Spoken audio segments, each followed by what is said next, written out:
A big night last night for cinema. Purgatorio. You expect the reaction that you got from the audience? Were you hoping for it? Of course, like there were a lot of people there. Yeah. It was encouraging. It's the biggest screening, one of the biggest screenings this film festival's ever had. Wow. And I think it was good. It was a good film to show at a festival because we had some, Cinema Purgatorio is kind of, it's about the behind the scenes struggle of trying to make a film, and it's also, I think, encouraging to filmmakers. So how did the process start with this? I know you had the idea from experiences, but how did the script take form? Maybe Geoffrey. Well, it started with Chris and I were sitting in a coffee shop together, and we had a couple different projects that we were working on, and all of them seemed to be stalling. And we were frustrated with that because we wanted to make a film in 2013. We're just like, we really want to shoot a film in 2013. And while we were talking over coffee, I was like, well, let's just make a film anyway. We don't actually need these other people that we've brought in to make a film. We've done 2 already. And let's just make it about what we know and what we have here in South Carolina. And we realized we have mountains, beach, and Bill Murray in South Carolina. So that's that kind of come to Palmetto State, home of Bill Murray. Mountains, beach, and Bill Murray. So we sort of had this idea for a movie that would showcase like from the upstate all the way down to the coast, and then. But you did well, very well. And when we wrote the script pretty fast, got to a first draft pretty quickly. And then our friend Geoffrey Gunn, who's also lives in Greenville where we do, it just kind of felt like, just because I know and respect his work, it's like, will you read our screenplay? Yeah. It felt like we needed an outside perspective on it. Yeah.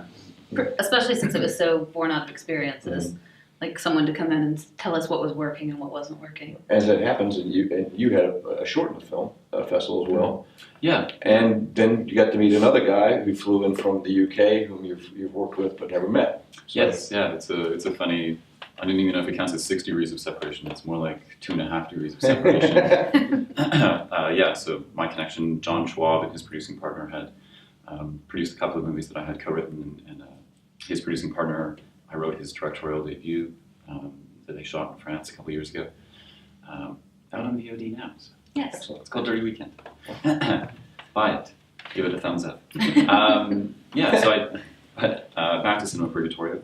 After Chris and Emily approached me with the script, they just sort of asked me to take a look at it, read it, if I had any feedback or sort of constructive criticism to help get it to that next stage, get it production ready. So I read it, I gave them notes. They liked the notes so much, they said, why don't you just have at it? And so I did. I thought it was a fun project. Jeff was also first AD on the shoot. Okay. And I was acting and directing, and really came to trust Jeff's.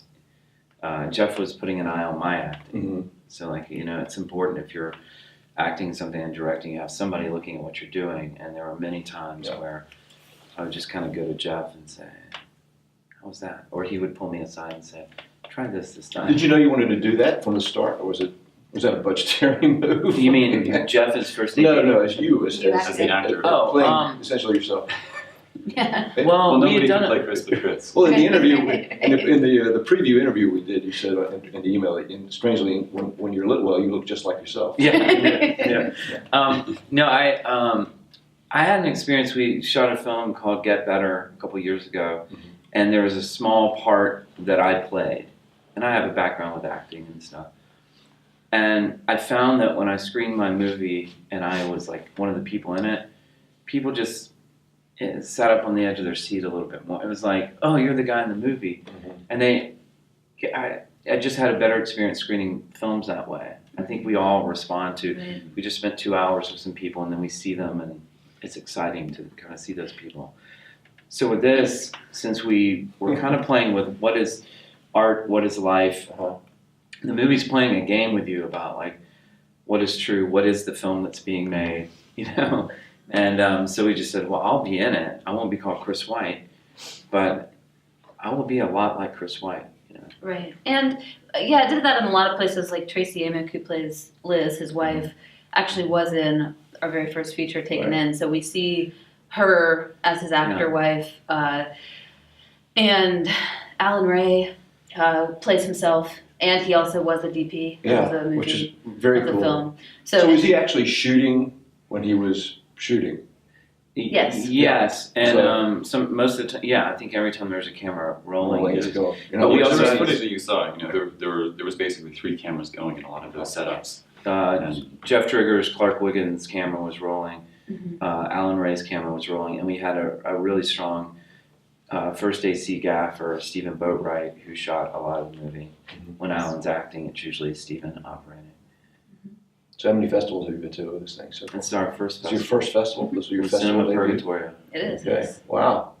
I'm not sure anybody knew that, except for maybe Really? Ryan. We should have made a bigger deal about it. Yeah. This was a great way to start. I mean, So particularly for a film, for the subject matter, uh-huh. of course, you got to feel pretty good about it now. Oh yeah, definitely. Okay, all right, thanks. And good luck.